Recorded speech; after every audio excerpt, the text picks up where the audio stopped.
નમસ્કાર સુરતવાસીઓ સુરત શહેરની અંદર 90 થી 95% લોન ચાલે છે।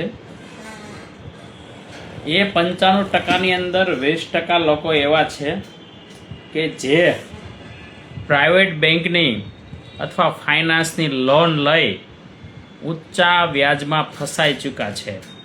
માંડ કરીને ઈએમઆઈ ભરાય છે અને પોતાનું જીવન એકદમ મુશ્કેલી તરફ એમને ધકેલી દીધું છે।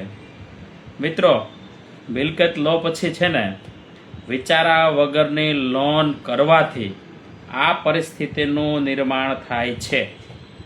ઊંચો વ્યાજદર હોય, ઊંચો ઈએમઆઈ હોય, પછી લોન થઈ ગયા બાદ તમને કોઈ પણ વ્યક્તિ સાચી રીતે સલાહ આપવાવાળો હોતો નથી। એટલે આ પરિસ્થિતિ વધારે વિકરાળ સ્વરૂપ ધારણ કરે છે અને મુસીબતમાં ફેરવાય છે। તો મિત્રો, કોઈ પણ જગ્યા પર આપને મિલકત ખરીદો છો તો એક વાત યાદ રાખજો, એ મિલકતની અંદર ગવર્મેન્ટ બેંકની, સરકારી બેંકની લોન લેવાનો આગ્રહ રાખજો।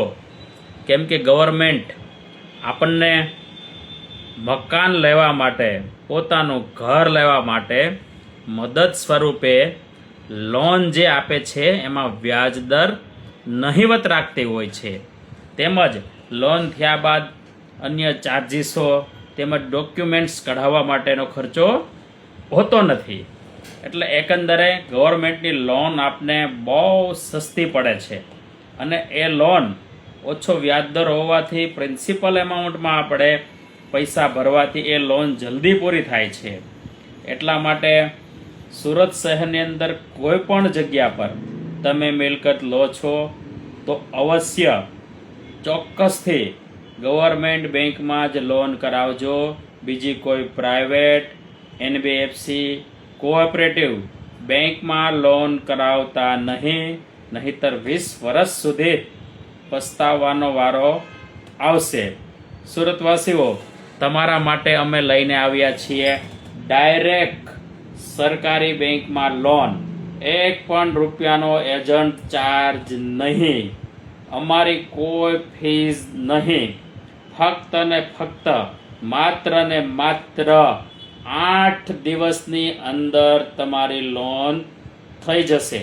8 દિવસમાં સુરતમાં સૌપ્રથમ વખત 8 દિવસની અંદર ગવર્મેન્ટ બેંકમાં લોન, ધક્કાધક્કી બહુ ઓછી અને જલ્દી લોન, તેમજ સરકાર માન્ય, સરકાર તરફથી મળતી 1,80,000 રૂપિયાની સબસિડીનો ફાયદો તો ખરો જ।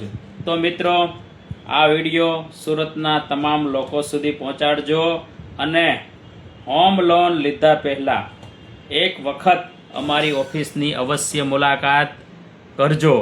જો આપણે લોન ચાલુ હોય તો એ પણ અમે ગવર્મેન્ટ બેંકમાં 1 રૂપિયાના ચાર્જ વગર ફેરવી આપશે।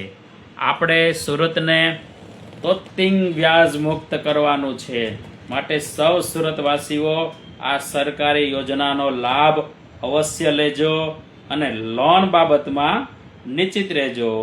સૌ સુરતવાસીઓનો આભાર।